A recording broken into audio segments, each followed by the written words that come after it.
This is ASMR to the G2. If you haven't already subscribed to our channel, I would love it if you did to join our little family here on YouTube.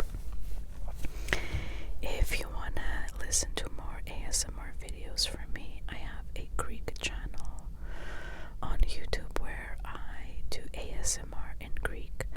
So if you don't really care about not understanding and you're just there for the whispers, hey, I'll leave the link down below. In today's video,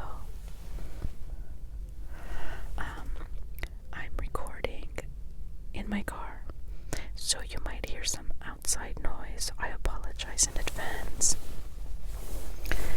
We're going to be continuing our book called The Wrong Girl. Let us begin. I slept more soundly than I'd expected. The mattress was so comfortable and the room so quiet that I didn't wake until mid-morning. I'd fleetingly thought about trying to escape before nodding off, but dismissed the idea almost instantly. It's what they'd expect me to do, and they'd be watching me far too closely the first night. Sorry, I also wanted to add that if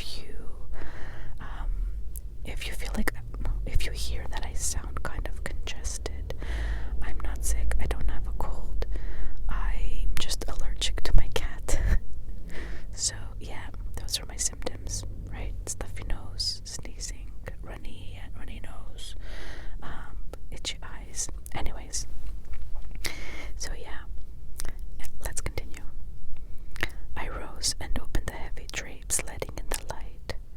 The sky was mostly blue, with some clouds scudding quickly across it, thanks to what appeared to be a strong wind. The trees nearest the house swayed drunkenly, and two men, who stood talking to one another in earnest, held their hats on their heads. Or at least one of them did.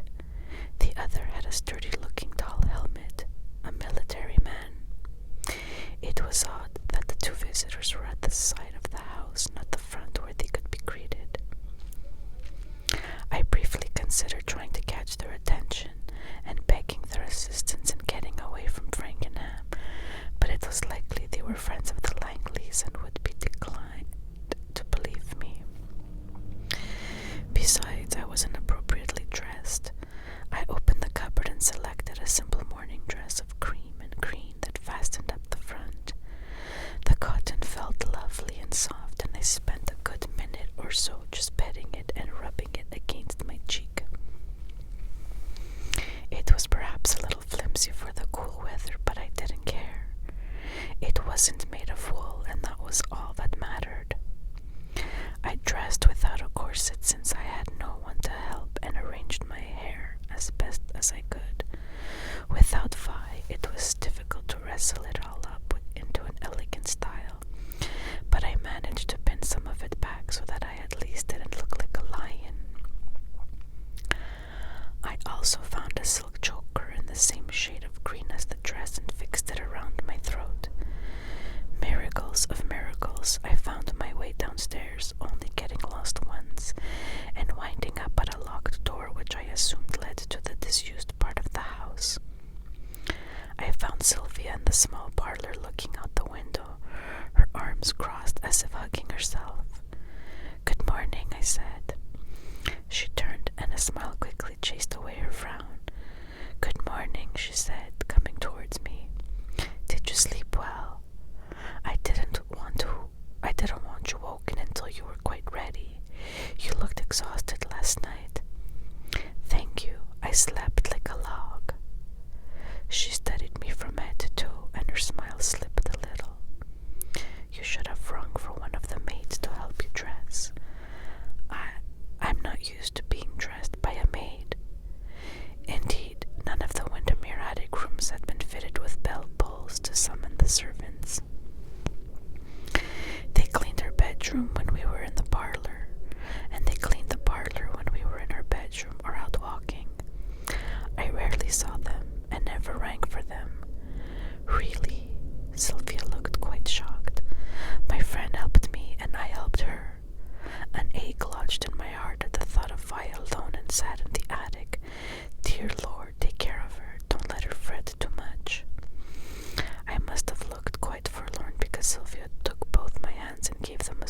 a squeeze. Luckily, you don't need a corset. I couldn't put it on by myself, and this dress was the only one with buttons down the front. It is a lovely dress, and I hope you'd like it, but it is more suited for warmer days. I'll be warm enough. Yes, of course. She tugged on the bell pull near the fireplace. A small fire burned in the grate, but it was all the cozy room required. You've missed breakfast, but I'll have Tommy fetch you something. Tommy, the footman. You have only the one. We live simply here and have no need for more. Uncle has Pollard to see to his needs. Tommy sees to ours, and there is the housekeeper, Mrs. Moore, 2 upstairs maids, the cook, and a scullery maid. Oh, and Olson, the carriageman, who oversees the grooms. There are some gardeners too, of course, but I don't know how many. Did you have much more at Windermere? I imagine you did, your father being the Grand Earl that he is. I don't know. Oh, no, of course not. She cleared her throat and looked relieved when Tommy the footman entered. She requested a light breakfast be brought to me in the parlor, then indicated I should sit next to her on the settee. Jack should be ready for you by the time you finish. Something unexpected has arisen this morning that required his attention. He's with Uncle now. I didn't sit, but went to the window instead. Nobody was about outside in the wind. Does it have something to do with those visitors this morning? You saw them? Yes. Who are they? I turned back to her, but she was looking down at an embroidery hoop in her lap. A sewing basket lay open at her feet. Well, I prompted. I'm not sure I'm at liberty to say. She picked up the hoop, but didn't stitch. Let's wait for Jack to arrive. I was beginning to think Sylvia was very much like Vi. Neither wished to say or do the wrong thing, and both saw their position in the household as a lowly one compared to the other members. At least Sylvia put herself above the servants, if her direct manner with Tommy was any indication. Vi had never given Miss Levine an order when she was perfectly within her rights to do so. I will taking shopping, you know, Sylvia said.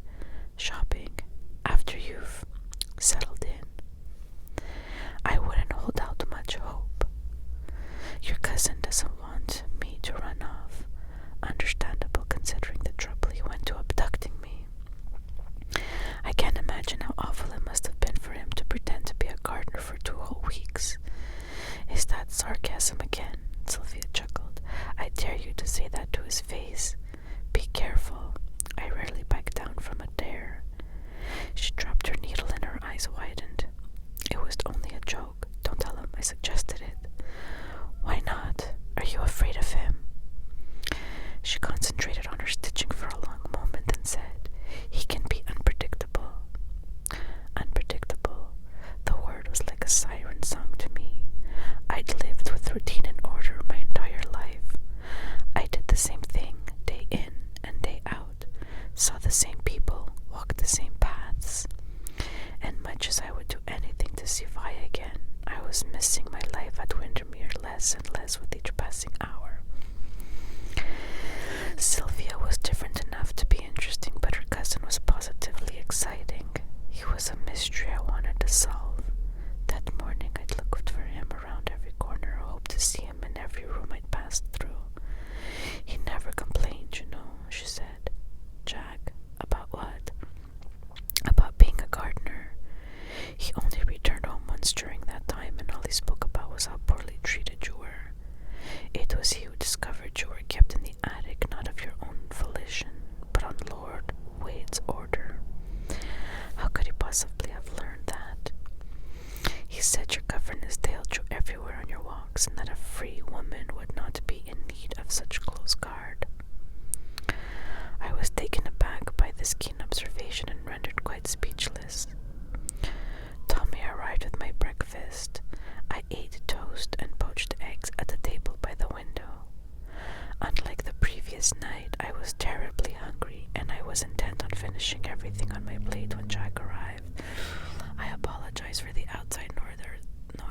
sirens going on. And there's some kids that finished school early and are just outside talking and laughing, and I can't really tell them to stop.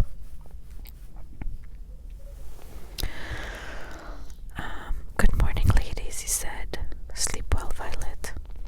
My mouth was too full to respond in any manner other than a nod. I pressed a napkin to my lips to cover my chewing and to tap away any crumbs. It would be too embarrassing to have such a man as he see me with half my breakfast on my chin. He was too handsome, too self-assured, and I was the naive madwoman kept in the attic most of her life. That didn't stop me from looking at him. It seemed that every time I set eyes on him, I noticed something new and intriguing. The intensity of his green eyes and bow-like curve of his mouth, or the small scars on his upper lip and above his right eyebrow.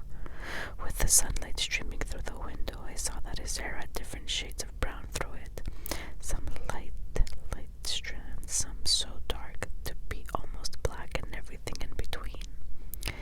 Yes, thank you, I finally said, sounding a little breathy. I'm afraid our training will have to wait. I must leave for Harborough immediately. I won't be back until this afternoon. Sylvia set down her embroidery hoop. Why? August's business. Oh, does it have anything to do with those men who were here? I asked. The constabulary, Sylvia said. Police. Jack scowled at her. Syl, hold your tongue. If you wish to live here, I said, then I expect to be treated as you treat each other. I won't be kept in the dark. Is that understood? Jack's eyes narrowed. Quite, he bit off. Sylvia made a small choking sound in the back of her throat, but when I glanced at her, she was intent on her embroidery. Were they both policemen? I asked. One wore a helmet. He was a constable in uniform, Jack said. The plainly dressed gentleman was a detective inspector. I set the napkin down and met those all-seeing green eyes. Were they looking for me? No. Was it my imagination, or did sympathy flicker across his face? Someone broke in last night. Some of August's papers were stolen, and he's in a bit of a state about it. August in a state is not a pretty sight. What sort of